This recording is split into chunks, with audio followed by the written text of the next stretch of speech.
Hey everybody, I have a great guest today. Mike Santana is with me, ahead of TNA Slammiversary. Great to meet you. Great to Thank talk you. to you. Likewise. Likewise. This is a big triple threat match, main event. You're main eventing the match with Joe Hendry and Trick Williams for the TNA title. How do you feel about the fact that you've been given the ball and you're in the main event? And it's in, of course, New York, where you're Yeah. from. Yeah. So it's kind of cool. It's definitely cool. It's definitely a moment. And as far as how I feel, it's kind of hard to say, man. Like I've worked my ass off to get to where I'm at, and I've done a lot of work to prove that I belong in this spot and that I've earned the opportunity to be in this spot. But I think everything is gonna hit me after it's over, right? I'm still so focused on the mindset of like I'm going in there and I'm going to give my everything. Like I don't know how I'm gonna walk out of that match as far as physically. I don't know how any of us are gonna walk out of there, but uh, I ain't going there to lose. I'll tell you that much. I think you've got the one thing you've got going for you in this one is the hometown advantage. Oh, 100%, We're 100%. gonna all be But I'm we're behind not. you. Yeah, but I'm also not letting that like not resting on my laurels, right? I'm not letting that get to me, and I'm not underestimating my opponents or the whole situation as a whole. So, um, but yes, it's New York. It's the state and the city that made me who I am, and that has been riding with me and who I've carried on my back on this entire journey. So it's a lot, man. But I'm thankful to be here and I'm thankful to be in this position, and the fact that I've built myself up to being the guy that TNA could look at and be like, "Yo, that's our main eventer." And you're from the Bronx Yep, originally, right? yep, And it's at UBS Center in Long Island, where yep, I saw this post I wanted, which I thought was so well said by you. You wrote, "I dare say the most rewarding of my career, 2024. I say yeah, that because this taught me the most about myself. I took a gamble, put all the chips on the table, bet on myself, no promises, no guarantees, no plan B." And you go on to say, the ones who mattered and believed you were in my corner. That's all I needed. I yeah, can't thank you enough. In 2025, the year you won't, you stop sleeping on me. yeah, I'm very moved by that, yeah. Mike. Um, and that speaks to everything you've been through and then getting this chance, right? Absolutely, absolutely. I I feel like everything that I've been doing and all the opportunities I've been given, I've been speaking into existence, right? And that post that you just showed me was it. 2025, you stop sleeping on me. And I've made the most noise possible, right? And here I am today. I'm about to main event at UBS and for the TNA World Championship. And my whole family's going to be there, my culture, my city, my friends. Um, this is it. This is the big one. Was the big one. And I was going to say, let's size up your competition for a minute. So, what is your thoughts on Trick? Trick. I mean, overall, I'll be straight up. Like I'm not going to take anything away from what he's done and what he's accomplished on his end, right? At his brand. He's someone who has learned from some of the very best in the business. He's been coached by some of the very best. So you got to give him that. You got to truly recognize that. But I feel like somewhere along the way, he lost the how do I say it? He lost that respect and that I guess he. I don't think he really understands or respects what weight that TNA championship holds. You know what I mean? And me being the heart and soul, being the standard, being the face of the company, that doesn't sit right with me. Because there's so many guys who have cried, who have sweat, who have bled for that title, and yeah, so that's something I take very serious. And then Joe. Do you think you can see moments in this match where you and Joe work together against Trick and then go at each other? Oh, absolutely. I'm not working with anybody. Right. This is it. Every man for himself. I'm going in there with my back against the wall, and I'm coming out fighting. Like whoever's in front of me is catching these hands. What's your thought on Joe though, since you're an experienced wrestler, and what do you think of Joe in the ring? I mean, he has his talents, he has his ways of getting things done, you know what I mean? But I feel like Joe has also relied a lot on his viral moments, right? And stuff like that. And I think he's kind of, don't get me wrong. Listen, Joe has had great matches. I've been in the ring with Joe before. At Final Resolution, we had a 4-way, and he proved himself against 3 rabid animals in there. But again, I'm a wrestler's wrestler. I'm a guy who has traveled the entire world, who has gone up against some of the very best in this business, and I've won. And yeah, so like to him, I'll say you better come correct. You better come with a fire unlike you've ever came Yeah, before. right. I was gonna say, in your career, have you preferred being the baby face or the heel? Do you like being rooted for, or do you like being the guy that everyone is the heat is on? And is it more fun to be the Honest, honestly, so I've been a babyface for a long time, like especially on this new journey that I've been on, right? As a right? singles wrestler, I've been a babyface, and I've been a heel as a tag team. I like both, honestly. I like the opportunity to show both sides because I can be aggressive, I can be, an asshole, as they say. You know what I mean? And I'm comfortable with it. I'm a New Yorker, so it comes pretty natural to me. Yeah, But I get you. I get you. It's either way. I said also, I've seen it with a lot of guys I've talked to. They kind of say the same thing. I enjoy both. yeah, I think yeah, it yeah. also depends like what you're in the middle of doing too. Like Of what course. like you Of know, course. is Of this story course. popping or what? So Bret Hart is one of your favorites. I Yep. know this, mine too. Um, I want to know, is there a match of his that really tuned you into him? Like this guy is my favorite, or was this when you So were young Mike? yeah, so the very first professional wrestling match that I ever saw in my life, Brett was in it. It was the Hart Foundation versus the Nasty Boys at WrestleMania 7. Mm. That's the very first match I ever like remember in my life.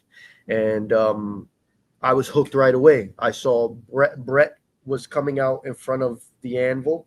The anvil was behind him, but once I saw like that those jackets and the shades, man, I was like, this is the coolest guy in all of existence. You know what I mean?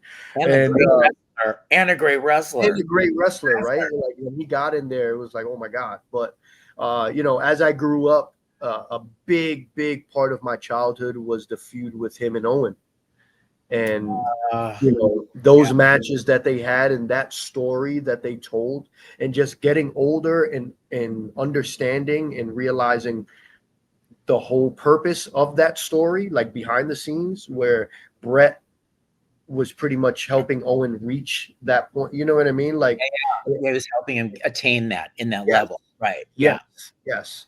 And that was my childhood, that feud and WrestleMania 10. I mean, come on. One of the probably one One of of the the best. greatest, yeah, Yeah. one of the greatest opening matches in WrestleMania history. So did this make you go, I'm going to be a wrestler? I want to be a wrestler? Was it from that or just a Yeah, combination? so seeing Brett at WrestleMania 7, and then that feud, and also like WrestleMania 12, Brett and Shawn. Brett and That Sean? was I think that was the match that made me say, yeah, I want to be a wrestler for sure. Because the very first show that I went to as a kid at the Garden, my dad took me to, and it was the road to WrestleMania 12. Oh, cool. And it was literally right before, it was, yeah, the month before WrestleMania 12. And I got to see Brett and Shawn wrestle live in the main event. And yeah, those matches, man, that feud, that's what really made me like, yeah, I want to do this. So is it Bret Hart? Were you pissed about the screw job in Montreal? I mean, you know, yeah, man. And what's crazy too is because I was such a huge fan of Sean too. Oh, of course, Like yeah. I honestly feel like there is no Bret without Sean. There is no Sean without Bret. I feel like those guys made each other's careers, you know, and yeah, like it sucked because I was such a fan of Sean too. So it was like I was heartbroken and I was torn, you know. Of course, I think like many people were. Yeah, That yeah. was great. So you were part of, Santana and Ortiz was, you were a tag team for a very long time, and Mhm. excellent tag team. And now you're doing singles. You're like Yeah. doing. How do you feel about that as opposed to? I know you guys are not. Things kind of fell apart. Hmm. Where do you look at that now in your progression, and do you still think did you like the tag team aspect of it, or Oh yeah, I mean, I enjoyed it. I mean, I did it for a long time. You know, yeah, I was a tag team for 10 years, yeah, and I had attained a lot of success and a lot of notoriety and a lot of, it took us to a lot of places, and it was great. You know, we had a great time. I don't take anything away from it. You know, like but I just felt like it got to a point where I needed more growth in my life and in my career, and I needed to do what I needed to do to get that, you know.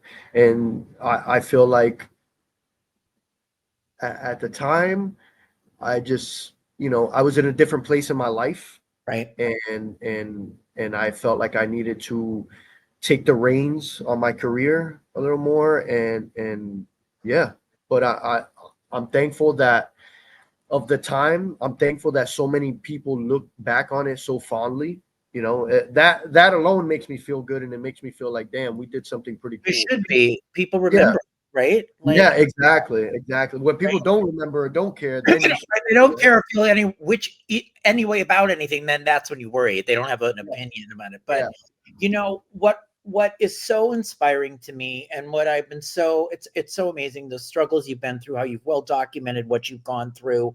You've been open about your tough upbringing, the loss of your dad, and being in rehab, and raising your daughter. And I feel like there's so many people that probably have gone through similar yeah, situations, yeah, right? And I think you're like somebody they can hook into and be like, okay, wait, Santana has risen through this. yeah, yeah, And I think that's such an important thing that you can provide people that are stuck in a bad childhood, in a difficult life, struggling with addiction. yeah, Your story is so heartbreaking yet positive in the end. Do you know what I'm yeah, saying? yeah. I Yeah, so I always said that if I didn't get into wrestling, I wanted to do something that was going to help people, and I'm thankful that I realized wrestling is my way of doing that, and telling my story and using my story to help inspire others. Um, in rehab, I learned that the one of the things that helps me stay clean is by giving away this gift that was given to me, right? So I always say, if at any opportunity that I'm able to share my story and it's able to help someone else, then by all means, you know what I mean? And I always said that I want to do what Bret Hart did to me, where it was, I saw a guy that I could really relate to, that spoke about his family, spoke about where he came from, spoke about wanting to be the very best at what he did, and that inspired me. And if I could do that for someone else, I win. You know what I mean? And we all win together.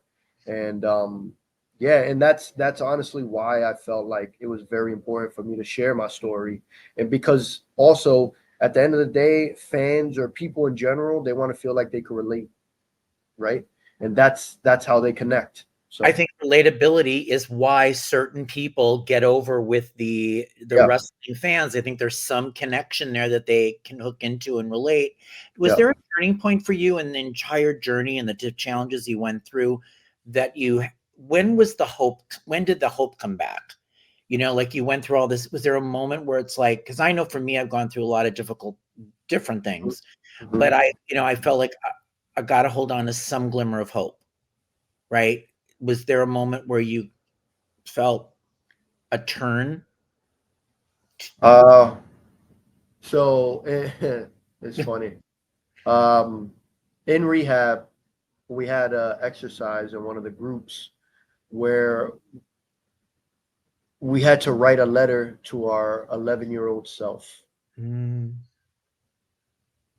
And that exercise, and because I spent my entire life protecting that little kid because there was no one there to protect him.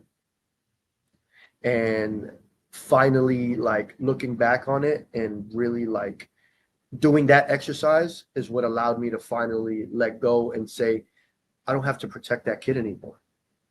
mm. That kid is good now. And that was when I'm good. I'm ready to go.